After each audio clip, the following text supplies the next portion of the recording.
Como decía Roberto, estamos resumiendo aquí 2 Corintios. Efectivamente, después de 24 mensajes en este libro.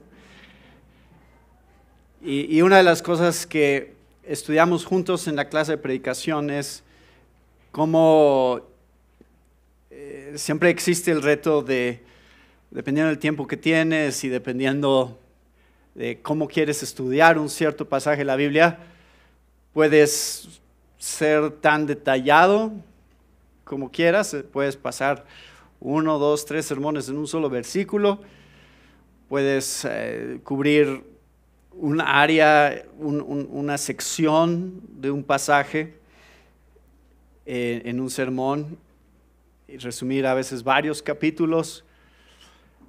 Pero también puedes resumir todo un libro en un sermón, así como podríamos también resumir toda la Biblia en un sermón. Entonces, nada más, obviamente, entre más estás cubriendo, más resumido es. Pero debes de poder hacer cualquiera de estos ejercicios en el desarrollo que tenemos como maestros de la palabra de Dios. Buscamos poder hacer esto y por eso es que desde hace algunas series, creo que empezando cuando vimos el libro de Hebreos, pensé, es bueno que al final nos regresemos y veamos un panorama general del libro y podamos entender juntos cuál fue el tema central de todo el libro, después de haber estado viendo cada sección y haber estado estudiando versículo por versículo. Entonces hoy vamos a recorrer 2 Corintios juntos. Pueden acompañarme ahí en sus Biblias desde el capítulo 1, ver cómo se desarrolla esta carta. Y nada más vamos a leer los primeros 2 versículos ahorita. Y luego les voy a dar un recordatorio de qué está pasando aquí. 2 Corintios 1.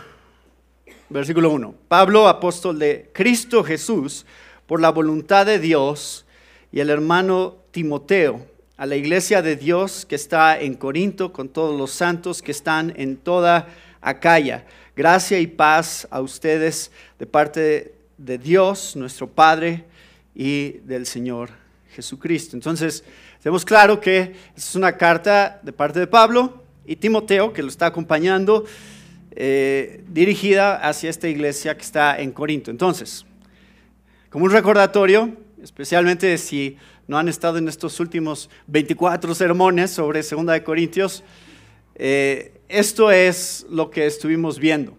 Es la historia de Corinto, y aquí más o menos hice una gráfica que resume qué está pasando para este momento en que llegamos a la segunda carta, qué ha pasado hasta este punto.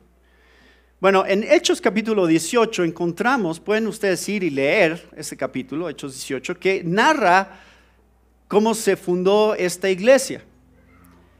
Cómo es que Pablo llegó y predicó y estableció una iglesia en la que pasó 1 año y medio, junto con Priscila, Aquila, Timoteo, Silas, fundando esta iglesia.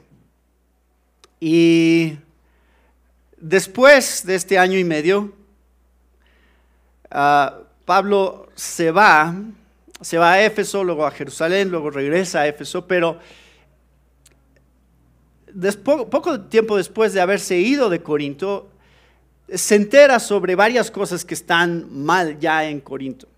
Entonces les escribe una carta que no es 1 Corintios. Es otra carta que viene antes de 1 Corintios, a la cual hace referencia en 1 Corintios 5, versículo 9. Entonces él ya les había escrito sobre la inmoralidad que había entre ellos, pero él escucha sobre varias situaciones después de esa carta donde la iglesia sigue teniendo más y más conflictos y problemas, inmoralidad, y bueno, ya estudiamos 1 Corintios. Eso es lo que lleva a escribir esa carta. 1 Corintios la escribe más o menos alrededor del año 53 después de Cristo. Después de haber escrito 1 Corintios, un tiempo después, va Timoteo a visitar la iglesia habla de este plan de Timoteo en 1 Corintios 16. Al final de esa carta vimos, entonces envía a Timoteo, las cosas no van bien, van aún peor. Entonces, Pablo está muy preocupado y hace una visita que llama la visita dolorosa o triste, que está en 2 Corintios 2:1. Va y hace una visita y esa visita de Pablo no sale muy bien.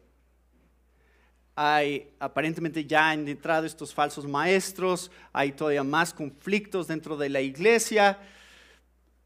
Entonces, y él se refrena, está triste por ellos, pero se refrena, se va otra vez y les escribe una carta que él llama aquí en 2 Corintios la carta severa. Hace referencia a esa carta en 2 Corintios 2:5. Y después de esa carta, esto no lo puse aquí, pero después de esta carta vuelve a enviar a Tito a recoger una ofrenda. Y el reporte de Tito ahora, después de la carta severa, es que las cosas ya están mejor. Le dice, sí, Pablo, creo que sí, varios ya se están arrepintiendo. Esa carta severa que escribiste sí causó arrepentimiento en muchos. Y él hace referencia a eso en 2 Corintios, que sí habían respondido a esa carta en arrepentimiento. Vamos a llegar a eso en un momento. Entonces, eso, después de esa carta severa, lo lleva a escribir 2 Corintios. Entonces, 2 Corintios en realidad es 4 Corintios, solo que no tenemos las otras dos, la que va antes de 1 y la que va antes de 2 Corintios. Esas se han perdido y Dios sabe que no necesitamos esas cartas. Estas son las que necesitamos leer y estudiar. Y en 2 Corintios al final él habla, ya lo hemos visto, sobre una tercera visita que él va a hacerles. Y esa tercera visita la hace muy poco tiempo después de 2 Corintios, en donde aparentemente sí respondieron bien a la carta. Se los adelanto porque ya hemos estado anticipando cómo responderían los corintios. Parece que respondieron bien, parece que sí hubo arrepentimiento en la mayoría, parece ser que sí hubo una manera de filtrar a los falsos apóstoles. Y sabemos eso, más o menos hay teólogos que hacen esta deducción, porque desde Corinto, en esta tercera visita, es que él escribe la epístola de los Romanos.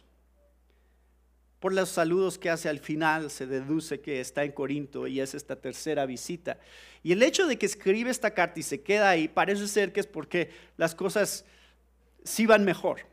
Entonces, después de todo este esfuerzo, sí hubo un fruto, por lo menos por un tiempo, en esta iglesia de Corinto. Pero Corinto realmente era una ciudad que ya hemos visto, una ciudad pagana. Corinto clásico, la ciudad de Corinto clásica, fue destruida en el año 146 a.C., fue reconstruida en el año 44 a.C. por el Imperio Romano. Entonces era una ciudad, para cuando Pablo llega, alrededor del año 50 después de Cristo, es una ciudad relativamente nueva. Solamente 80 años de existir, básicamente, porque había quedado desolada cuando fue destruida, es reconstruida, se vuelve a poblar, unos 80,000 personas más o menos. Entonces es una ciudad sin mucho arraigo, con muchos inmigrantes, muchas personas de diferentes lugares. Los que dejaban de ser esclavos, este era uno de los lugares favoritos para llegar porque había mucho comercio y tenían la oportunidad de rehacer sus vidas. Pero todo este avance que se dio en Corinto como una de las principales ciudades del Imperio Romano generó que la cultura de la ciudad fuera una cultura, pues sí, de avances, pero que llevó, por supuesto, a mucho materialismo dentro de la ciudad de Corinto, a mucho orgullo, a mucha autoconfianza. O sea, la gente que llega ahí es porque quiere hacer algo de sí mismos. Yo me acuerdo De niño escuchaba esa frase, ¿no quieres ser alguien en la vida? Pues sí, no sé cómo dejo de ser alguien, pero sí quiero ser alguien. Y hay esta mentalidad de tú proponerte tus metas y triunfar y lograr cosas que tú traes de tus sueños y de tus cosas que te hacen sentir especial. Tú puedes. Individualismo, riqueza, salud, pluralismo religioso, una mezcla de religiones tremenda. Deportes. La ciudad de Corintio tiene los Juegos del Istmo, que eran los segundos después de las Olimpiadas, ya desde esa época. Un teatro para 18,000 personas, un teatro de conciertos para 3,000. Entonces, una ciudad de arte, de entretenimiento.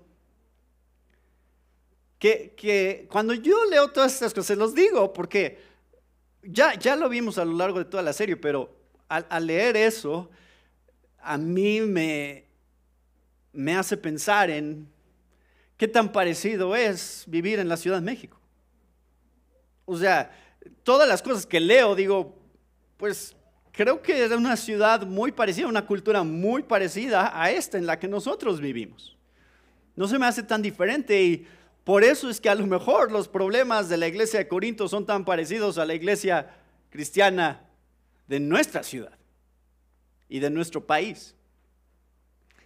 Entonces, aquí tiene un panorama breve de cómo el ministerio de Pablo con los Corintios y cuál es este contexto cultural que existía, en el cual, contra el que Pablo está luchando realmente. Porque todo esto que acabo de mencionar tiene un choque, una tensión con el estilo y el evangelio que predica Pablo. Y eso es lo que sienten ustedes a lo largo de toda esta carta, cómo Pablo tiene que explicar cómo la cultura general en la que vivimos está opuesta al evangelio que creemos, en gran medida. Y principalmente por este principio de fuerza en la debilidad, el poder de Dios en nuestra debilidad. No hay nada más contracultural que ese concepto que está en la naturaleza misma del evangelio y de la vida cristiana. Así que todo lo que hacemos como cristianos en su naturaleza es contracultural. Por esa razón. Y escuchan este argumento de Pablo.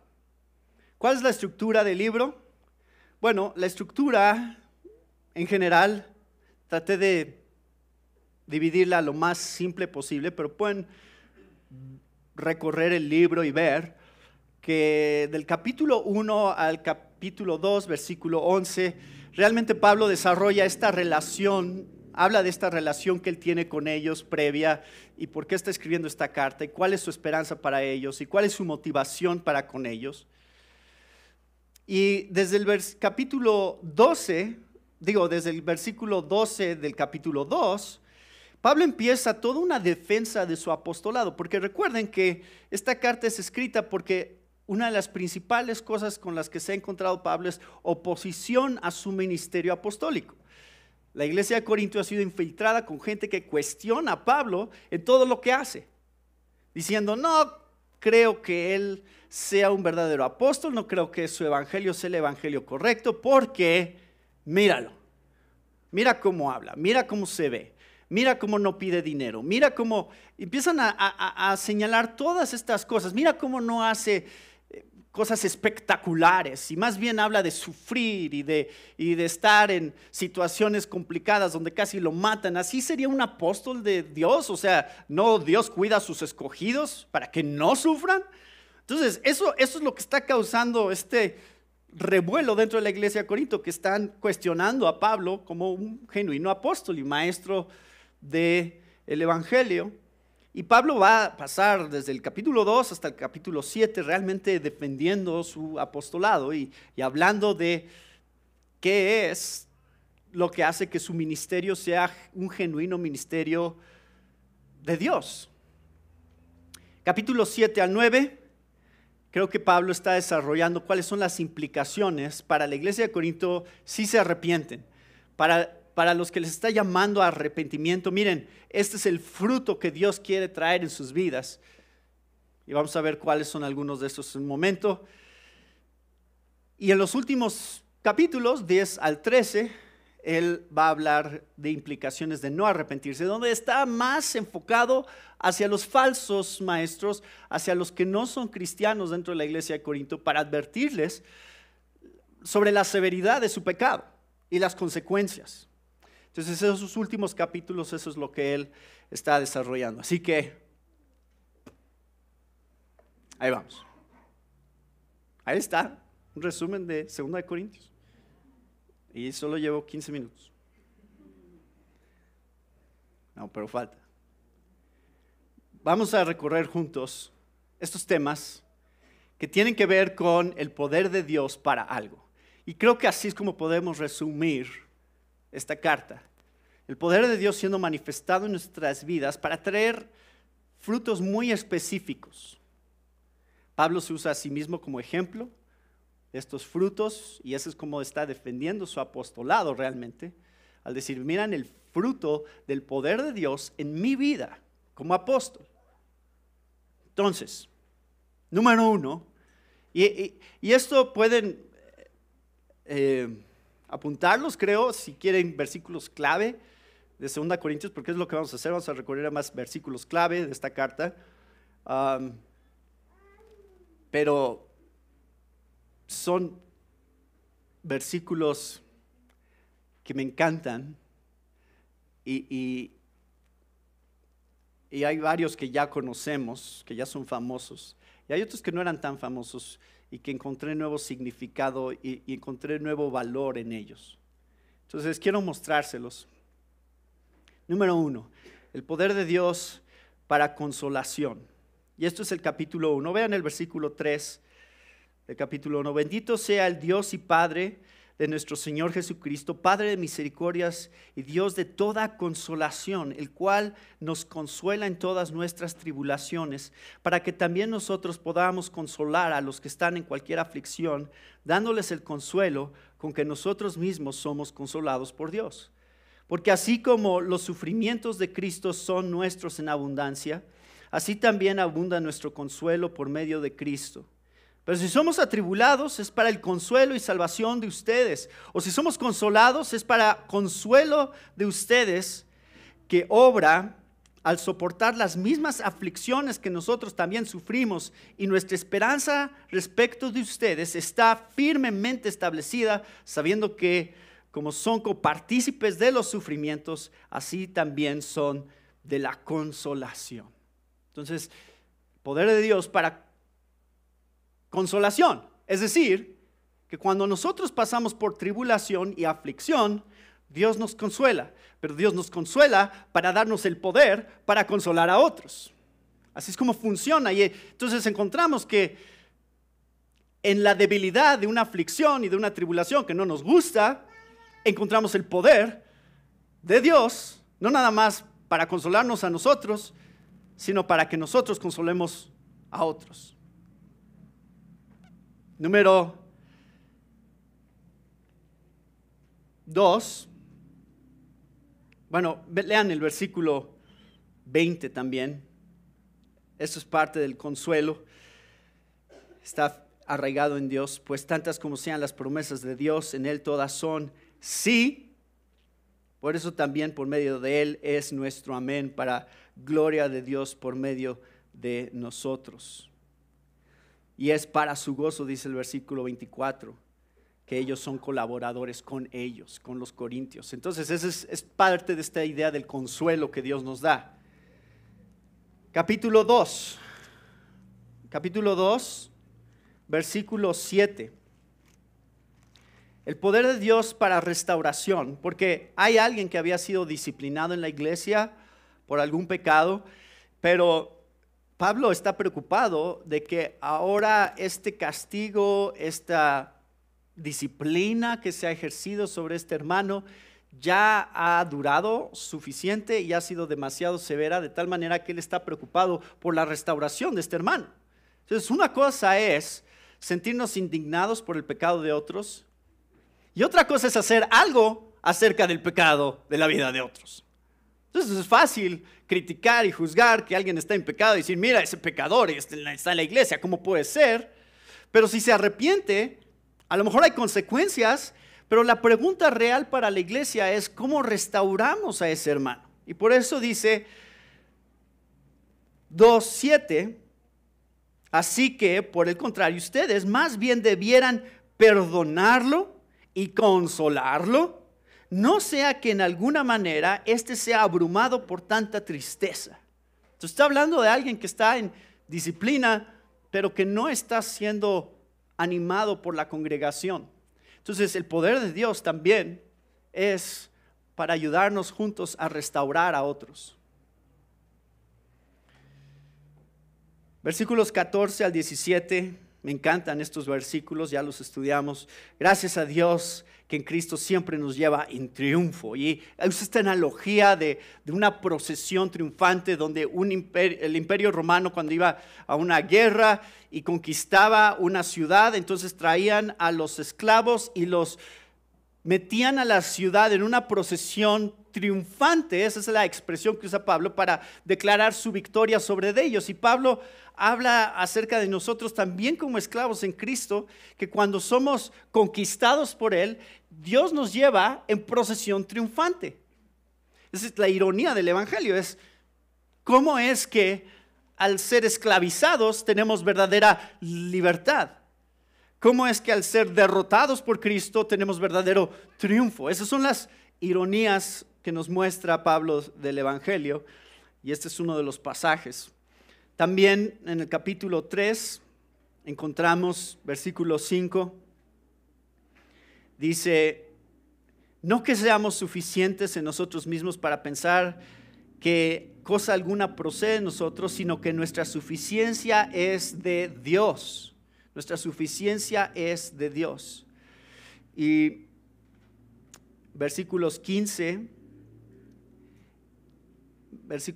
al 18 me encantan. Aquí está hablando de este ministerio en el que Dios nos hace suficientes. Este ministerio está basado en el concepto del nuevo pacto. Entonces es una comparación entre Moisés y el nuevo pacto. ¿Cómo era ver la gloria de Dios a través de Moisés? ¿Cómo es ver la gloria de Dios a través del Evangelio?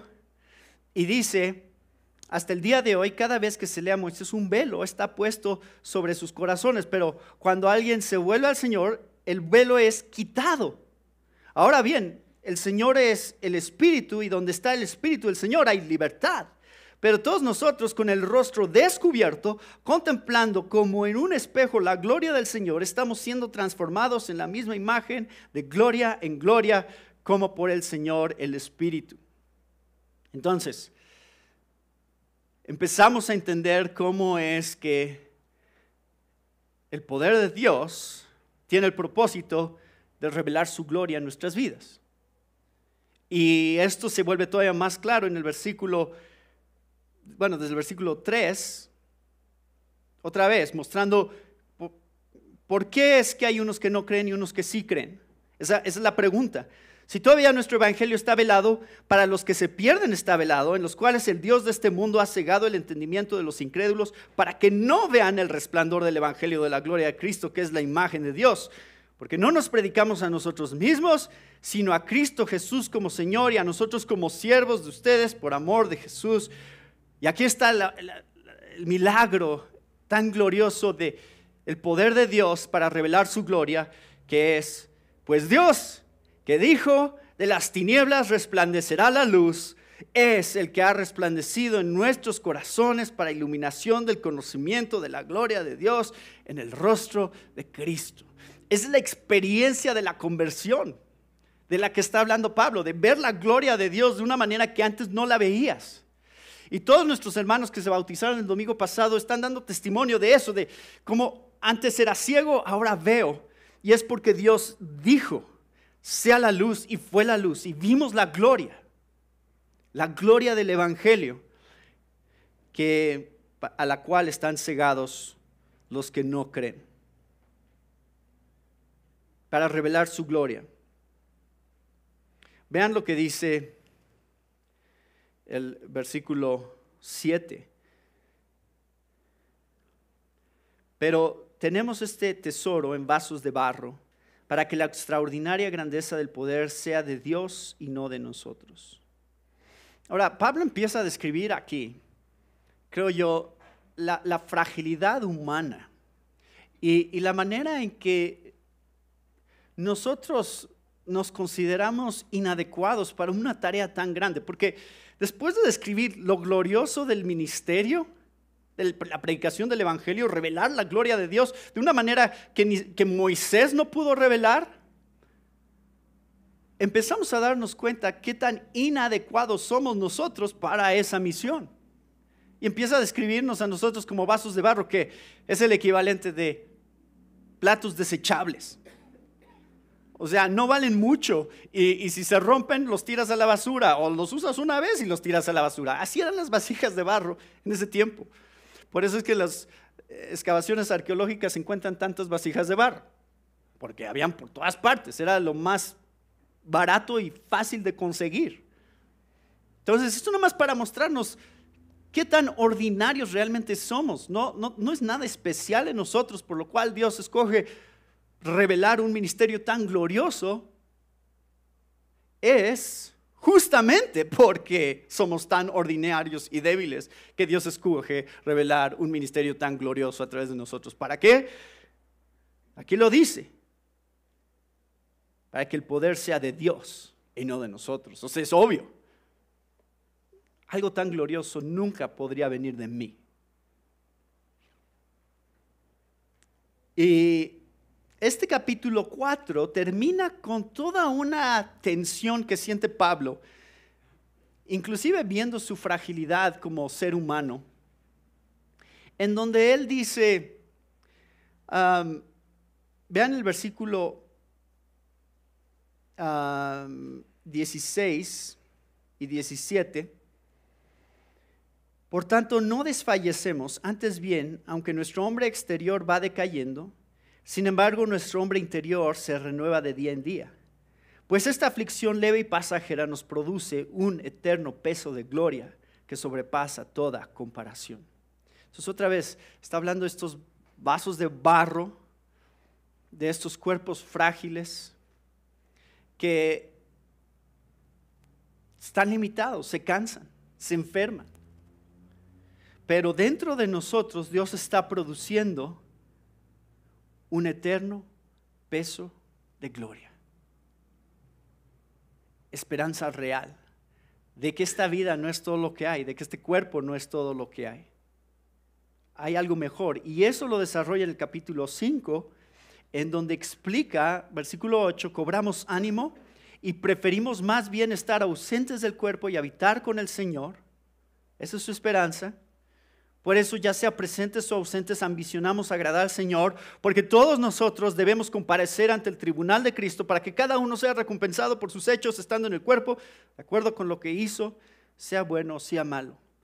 Entonces está mirando hacia el futuro y está diciendo, miren, el morir, de hecho, va a ser una mejor etapa para todos nosotros que hemos puesto nuestra confianza en Cristo, porque no nada más es que veremos a Cristo de una manera más real cuando muramos, sino que también seremos recompensados por todo lo que hayamos sufrido en esta vida por causa del reino.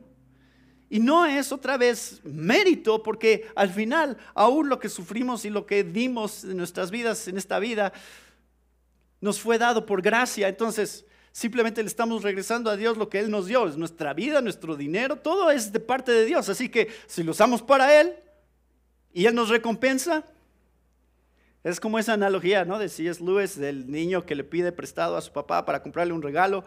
Entonces dice, el papá no es más rico porque el niño le compró un regalo con su dinero, pero esa es la dinámica que el papá goza con su hijo. De decir, quiero que tú sientas esa cercanía conmigo para poderme dar y expresar tu amor de alguna manera. Así que usa lo que te voy a dar para que expreses tu amor para conmigo. Así es como funciona con Dios, y esa es la realidad que está explicando Pablo con respecto al tribunal de Cristo. Pero es vida eterna, vida más allá de esta. Esta vida es temporal, esta vida pasará. Viene una vida eterna en la presencia de la gloria de Dios, que culmina con la resurrección del cuerpo, cielos nuevos y tierra nueva, en la cual podremos disfrutar todavía más gloria. Versículos 16 y 17. Esta nueva vida ya la estamos experimentando ahora, de manera que nosotros de ahora en adelante ya no conocemos a nadie según la carne. Aunque hemos conocido a Cristo según la carne, sin embargo ahora ya no lo conocemos así. Una cosa es saber que vino Jesús, una cosa es haber escuchado del Evangelio, otra cosa es vivirlo de tal manera que te transforma de adentro hacia afuera. Y por eso dice, de modo que si alguno está en Cristo, nueva criatura es. Las cosas viejas pasaron, ahora han sido hechas nuevas. Nueva vida en Cristo que empieza ahora, en una transformación interna que no nada más es intelectual, es de nuestro corazón. Amar las cosas que Dios ama, odiar las cosas que Dios odia, ese es el proceso que Él quiere hacer en nuestras vidas. Y me encantan estos versículos, no podemos dejar de leerlos. Versículo 18. Todo esto procede de Dios, quien nos reconcilió con Él mismo. Aquí está el resumen del Evangelio. Quien nos reconcilió con Él mismo por medio de Cristo y nos dio el ministerio de la reconciliación. Es decir, que Dios estaba en Cristo reconciliando al mundo con Él mismo, no tomando en cuenta a los hombres sus transgresiones, y nos ha encomendado a nosotros la palabra de la reconciliación. Por tanto, somos embajadores de Cristo, como si Dios rogara por medio de nosotros. En nombre de Cristo les rogamos, reconcíliense con Dios. Al que no conoció pecado, lo hizo pecado por nosotros, para que fuéramos hechos justicia de Dios en Él. Esta es la nueva vida que encontramos en Cristo a través de la reconciliación. Ver lo que Cristo hizo por nosotros, decir, Señor, tu sacrificio en la cruz representa mi reconciliación con Dios y es el único lugar en donde yo encuentro verdadera esperanza para mi vida. No hay nada más precioso que tener paz con Dios. Y eso solamente lo conoces cuando ves a Cristo en la cruz. Y por eso predicamos a Cristo crucificado, porque ese es el mensaje. Ese es el mensaje que nosotros creemos, eso es lo que nos une como iglesia y eso es lo que queremos que la gente sepa allá afuera. Reconcíliense con Dios. Ese es el mensaje. ¿No quieres estar bien con Dios? Yo ya estoy bien con Dios. Entonces no entiendes. Si tú crees que estás bien con Dios porque has hecho cosas buenas a lo largo de tu vida y entonces Dios tiene que estar feliz contigo, entonces no entiendes el mensaje de la cruz. Porque el mensaje de la cruz es, tú no puedes hacer nada para estar bien con Dios. El mensaje de la cruz es, Cristo hizo todo para que pudiéramos estar bien con Dios. Y tienes que poner tu fe en Él y arrepentirte de tus pecados, viéndolo a Él como tu esperanza y decirle a Dios, Señor, que mi perdón delante de ti esté basado enteramente y completamente en lo que hizo tu Hijo, Jesucristo. Nuevamente, eso es el testimonio que dieron en los bautizos el domingo pasado. Eso es lo que han creído.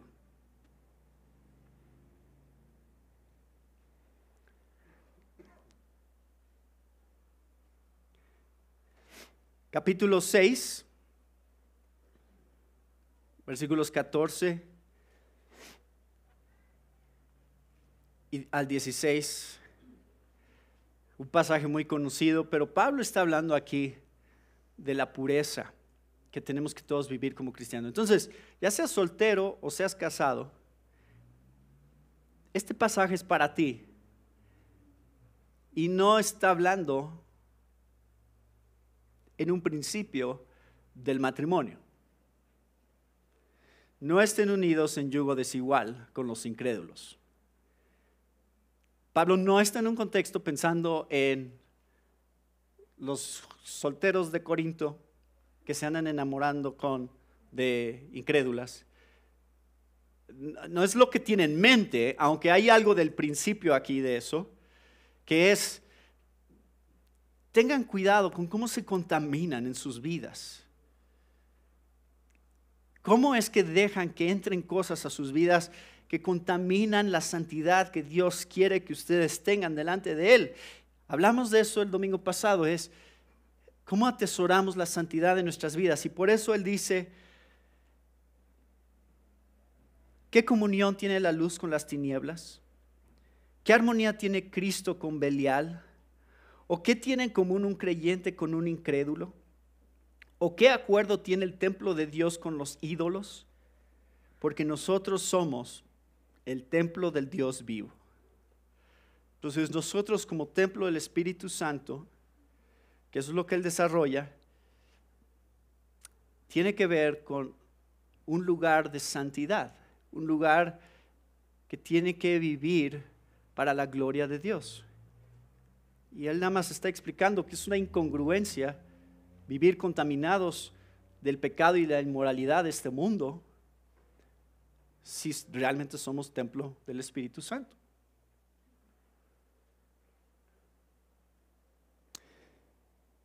Dice el versículo 1 del capítulo 7, por tanto, amados, teniendo estas promesas, limpiémonos de toda inmundicia de la carne y del espíritu, perfeccionando la santidad en el temor de Dios.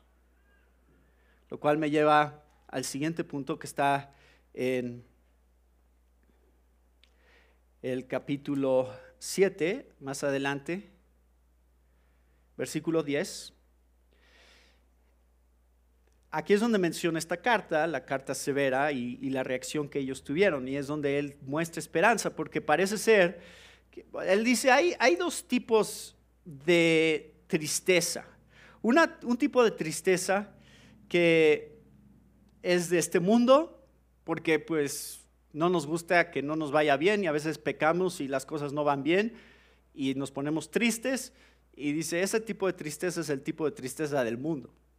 Pero hay un tipo de tristeza que es de Dios, que es el genuino arrepentimiento, que es una tristeza real, no por las consecuencias de nuestro pecado nada más en un nivel horizontal, sino por las consecuencias de nuestro pecado en nuestra relación con Dios, que nos lleva en un arrepentimiento genuino delante de Dios. Y por eso en el versículo 10, él dice, la tristeza que es conforme a la voluntad de Dios produce un arrepentimiento que conduce a la salvación sin dejar pesar, pero la tristeza del mundo produce muerte. Entonces, ¿cuál es el poder de Dios aquí? El poder de Dios para llevarnos al arrepentimiento genuino. No viene de nosotros, viene de Dios. Dios da esa tristeza, ese tipo de tristeza.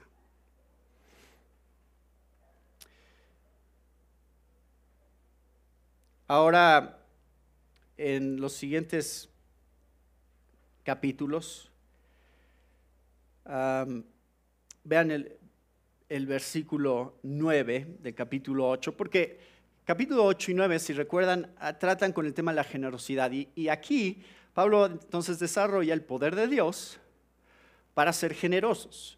Cómo el poder de Dios nos convierte en personas que se gozan en dar. Y en vez de acumular para tener más, que es la cultura de Corinto y que también es la nuestra, ten un mejor trabajo y gana más para que tengas más. Para que tengas una mejor casa y para que tengas un mejor coche y para que puedas irte de mejores vacaciones y para que puedas darle un mejor futuro a tus hijos. Y entonces siempre está enfocado hacia nosotros el tener más. Esas cosas no es que sean malas, pero si ese es nuestro único enfoque, entonces tenemos que preguntarnos, ¿cómo se está manifestando el poder de Dios a través de nosotros si nos vemos exactamente en cuanto al dinero, el uso del dinero, si nos vemos igual a todos los demás? Algo debería de ser diferente de un cristiano en cuanto a cómo usa sus recursos. Y aquí es donde Pablo lo dice. ¿Basado en qué? Me encanta el versículo 9 porque lo describe. Dice, porque conocen la gracia de nuestro Señor Jesucristo, que siendo rico, sin embargo, por amor a ustedes se hizo pobre, para que por medio de su pobreza ustedes llegaran a ser ricos. Esa es la base de nuestra generosidad, que Jesús fue generoso con nosotros. Él tenía todo, dejó su lugar a un lado del Padre para encarnarse, se despojó a sí mismo haciéndose en forma de hombre, siendo semejante a nosotros, y se hizo obediente hasta la muerte, muerte de cruz. Entonces ese principio Pablo lo traduce a, ahora ustedes ¿cómo reflejan eso? ¿Cómo reflejan ese tipo de generosidad? Bueno, ya conocen el capítulo 9, versículo 7. Y recuerden, aquí está juntando una ofrenda para los necesitados en Jerusalén. Pero este es el principio que da, y este es nuestro principio. Me estaban preguntando, ha surgido esta pregunta del diezmo mucho últimamente, y les digo, miren, este es el principio que da el Nuevo Testamento, no del diezmo, sino más que diezmo. Creo yo, es lo que está expresando aquí Pablo. Que cada uno dé como propuso en su corazón, no de mala gana ni por obligación, porque Dios ama al que da con alegría. Entonces el principio es que sé tan generoso como pueda ser o quiera ser delante de Dios. Entonces no importa qué tan pobre seas o qué tan rico seas, nunca la generosidad va a estar basada en cuánto dinero tienes, sino en el corazón con el que das el dinero que tienes. Y ese principio lo vemos a lo largo de todo el Nuevo Testamento. Y llegamos al versículo 15, otra vez que es la base. Gracias a Dios por su don inefable. Él nos da sin medida. Por si se preguntan de dónde van a sacar generosidad, pues volteen hacia arriba y hay de sobra. Y el siguiente punto que muestra Pablo es el principio del poder de Dios para ser obedientes y para ser devotos a Cristo. En el capítulo 10, versículos 3 al 5 encontramos: pues aunque andamos en la carne, no luchamos según la carne, porque las armas de nuestra contienda no son carnales, sino poderosas en Dios para la destrucción de fortalezas, destruyendo especulaciones y todo razonamiento altivo que se levanta contra el conocimiento de Dios, y poniendo todo pensamiento en cautiverio a la obediencia de Cristo. Entonces ya estudiamos esto, pero porque tengo la tentación siempre empezar a volver a predicar ese sermón, pero entienden el punto es, Dios nos ha equipado con las armas necesarias para que podamos someter nuestros pensamientos, como dice Romanos 12, 1 y 2, podamos renovar nuestra manera de pensar, someter nuestros pensamientos, que no es nuestro poder, es el poder de Dios, con las armas que Él nos ha dado para poderlo hacer. Ese es el principio, y no nada más eso, sino que Pablo ve su propio ministerio. Versículo 17, pero que se gloría en el Señor, porque no es aprobado el que se alaba a sí mismo, sino aquel a quien el Señor alaba. Estamos buscando la gloria de Dios, y Pablo ve su propio ministerio como un ministerio que está enfocado en fomentar, producir, animar mayor devoción a Cristo. Ese es su ministerio. De eso se trata. Pero ¿cómo puede tener esperanza Pablo de que de veras la gente tenga mayor devoción a Cristo? Poder de Dios. No soy yo, Pablo, dice, yo no predico muy bien, ustedes ya lo dijeron. No es que soy tan impresionante, eso es lo que dice el versículo 10, el capítulo 10. O sea, Pablo como que no es el tipo de personaje impresionante que nosotros esperaríamos de un apóstol. Pero dice Pablo, miren, mi esperanza está en el poder de Dios. Porque yo lo que les estoy predicando es lo que Dios puede hacer en ustedes. Y la única labor es crear mayor devoción a Cristo. Dice el versículo 2 del capítulo 11, celoso estoy de ustedes con celo de Dios, pues los desposé a un esposo para presentarlos como virgen pura a Cristo. Entonces dice Pablo, yo soy como Cupido. Yo nada más estoy trabajando para que se enamoren más de Dios, para que su devoción se incremente a Cristo. Esa es mi única labor. Y esa es nuestra labor también. Vean lo que dice el versículo 30 del capítulo 11.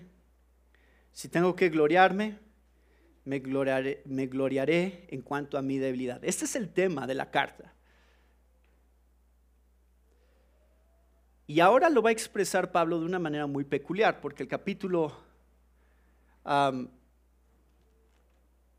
este capítulo 11, él habla de la perseverancia, del poder de Dios para perseverar, y habla de toda clase de tribulaciones por las que ha pasado Pablo.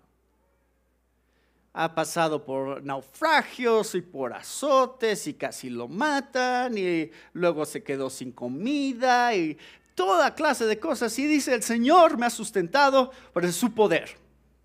Es su poder en medio de cualquier circunstancia que me permite perseverar hasta el final. Así que como cristianos, con toda la confianza podemos decir, pase lo que pase, perseveraré. No porque yo sea fuerte, sino porque Dios es fuerte en mí. Me da miedo decir eso. Me da miedo decir que venga la tribulación, que venga la aflicción a mi vida. Yo sé que Dios me sostendrá. No queremos pasar por eso. Pablo no es que se gozaba y era masoquista y decía, ay, qué bueno que sufro, cómo disfruto sufrir. No era eso, sino que él decía, bueno, si así Dios quiere, entonces Dios será glorificado, porque verán que es Él el que me sostiene, porque ningún ser humano puede aguantar ese tipo de cosas y seguir adelante.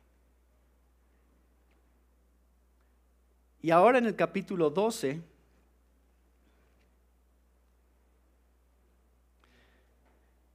él tiene una nueva perspectiva para mostrar el poder de Dios.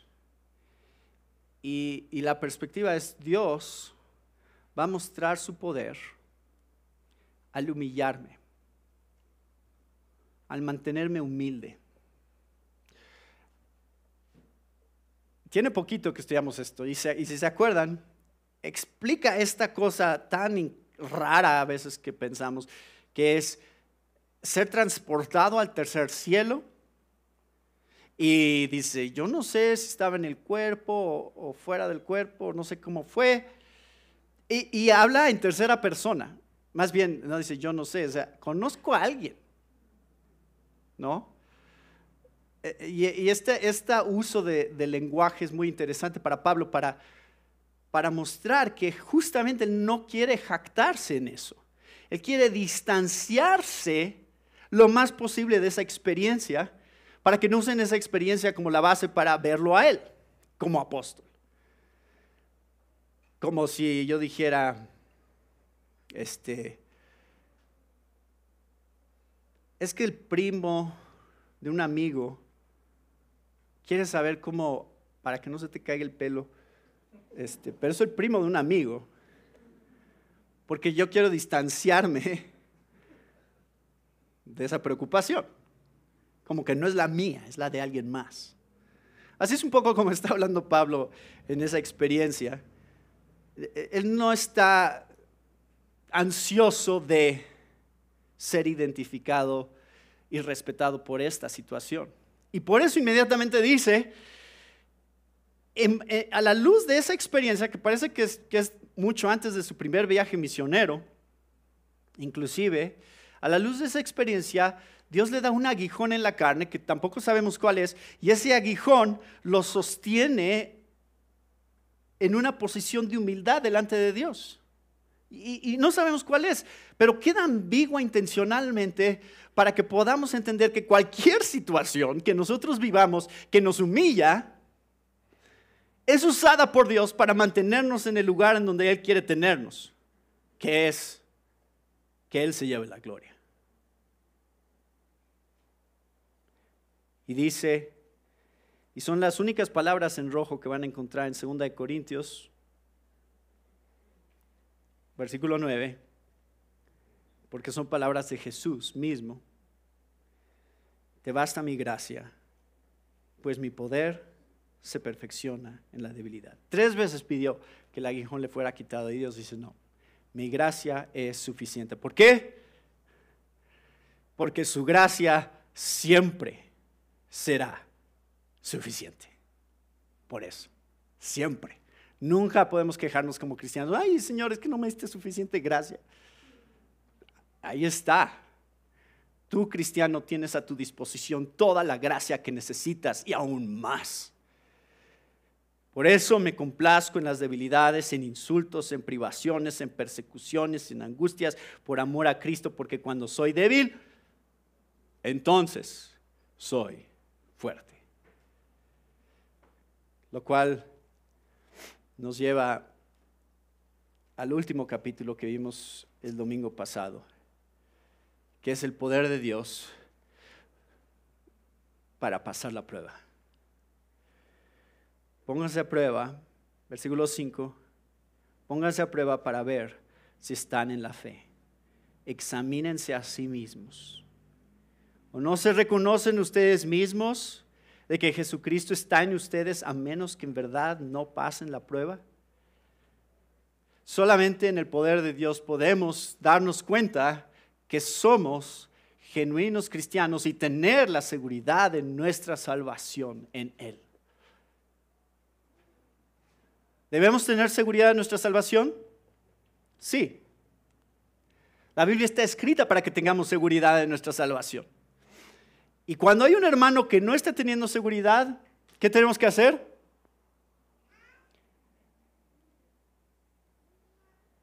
Hay 2 posibilidades aquí, ¿verdad?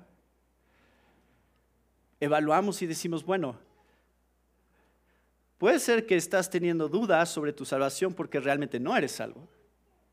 O puede ser que estés teniendo dudas sobre tu salvación y necesitas entender ciertas verdades para entender que sí eres salvo y tener seguridad. O puede ser que alguien parezca estar seguro y veamos sus vidas, como el caso de Pablo aquí, que está invitándolos a un examen a todos. Entonces, puede ser que haya gente que tiene una cierta seguridad de que son cristianos. En nuestro trabajo, ayudarles a cuestionar su salvación. ¿Sí entiendes el evangelio? ¿Sí has creído? ¿Sí te has arrepentido? Y por eso es que en nuestra entrevista de membresía les preguntamos, ¿qué es el evangelio? Porque queremos poder escuchar de ustedes que sí entienden el evangelio y que no hay un falso sentido de que nada más porque vengo a la iglesia soy cristiano. Y porque crecí en la iglesia soy cristiano. Tiene que haber un sentido real de convicción en el evangelio, pero también un evangelio que produce cambio en nuestras vidas, en el que vamos caminando en este camino de la santificación.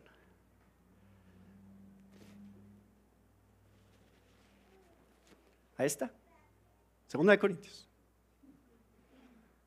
No está tan difícil, ¿verdad?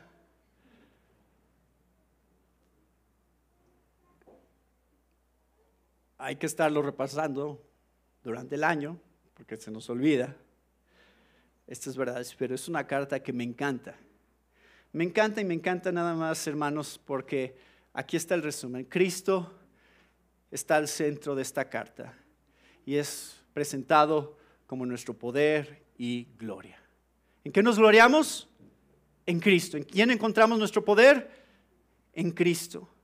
Es la naturaleza del evangelio, poder en debilidad, porque Cristo en debilidad se convirtió en el poder de Dios para salvación. Es la naturaleza del ministerio cristiano, porque es a través del poder de Dios, es a través de nuestra debilidad que encontramos el poder de Dios en nuestro ministerio como cristianos y que somos santificados como cristianos. Y aquí nada más les pongo las diferentes cosas que estaba pensando en relación a todo lo que meditamos ya. Cristo es nuestra confianza, en Él todas las promesas son sí, todo el Antiguo Testamento apunta a Él, todo se cumple en Él tenemos la garantía de que Dios es fiel, Él es nuestro gozo, trabajamos para el gozo en Dios, ese es nuestro trabajo como iglesia. ¿Cómo puedo ayudarte a gozarte más en Cristo? Él es nuestro servicio, en Él podemos ser aroma fragante a todos los que nos rodean, vida para vida, muerte para muerte, porque también trae juicio el mensaje que predicamos. Y también Él es nuestra nueva identidad. De modo que si alguno está en Cristo, nueva criatura es. Y Él es nuestra riqueza. Pablo está luchando contra algo aquí, hermanos, y esta es una advertencia importante. Pablo está luchando contra una cultura que valora la riqueza material demasiado. Y eso se ha infiltrado dentro de la iglesia. Hoy en día, y yo he tenido que aclarar esto muchas veces con gente que no es cristiana y que ha visitado otras iglesias cristianas, y iglesias en donde el énfasis en la ofrenda y el énfasis en lo que dar ofrenda puede lograr para ti es lo principal. Y Pablo está escribiendo esta carta para contrarrestar ese tipo de teología. De que si tú vienes a Cristo y si tú te acercas a Él, las cosas van a empezar a ir bien para ti. Vas a empezar a tener más dinero, van a arreglarse tus relaciones, vas a tener más salud. Y cuando ese es el mensaje, ¿no es eso exactamente lo contrario de poder en debilidad que está predicando Pablo? Sí, es exactamente lo contrario. Él dice, no es para hacernos ricos en esta vida que Cristo vino, es para darnos riqueza en la presencia de su gloria por toda la eternidad. No es victoria que Dios nos da donde, ay, mira cómo la gente me respeta y cómo la gente me escucha y mira qué poderoso ministerio tengo. Ese tipo de triunfalismo, la gente le encanta escucharme hablar. Es vencer el pecado que hay en mi corazón. La transformación de un corazón que ame más a Dios es ese tipo de triunfo. ¿Entienden? ¿Cómo se ve lo que Pablo está tratando de enfatizar aquí? Así que, iglesia, mantenemos el Evangelio al centro para recordarnos que somos creación y no creador, que no somos Dios, necesitamos a Dios. No estamos en el centro, Él está en el centro. Necesitamos ser recordados una y otra vez que somos débiles, pero Él es fuerte. Él se lleva la gloria, nosotros recibimos su gracia. Si vivimos con estas verdades al centro, vamos a brillar cada vez más en una cultura impía, con una esperanza que también se edifica mutuamente, entre nosotros nos edificamos mutuamente en la misma gracia y amor que Dios nos ha mostrado. Así que Dios ya nos dio lo que pide de nosotros. Por eso la carta termina diciendo, la gracia del Señor Jesucristo, el amor de Dios y la comunión del Espíritu Santo sea con todos ustedes. Puestos de pie.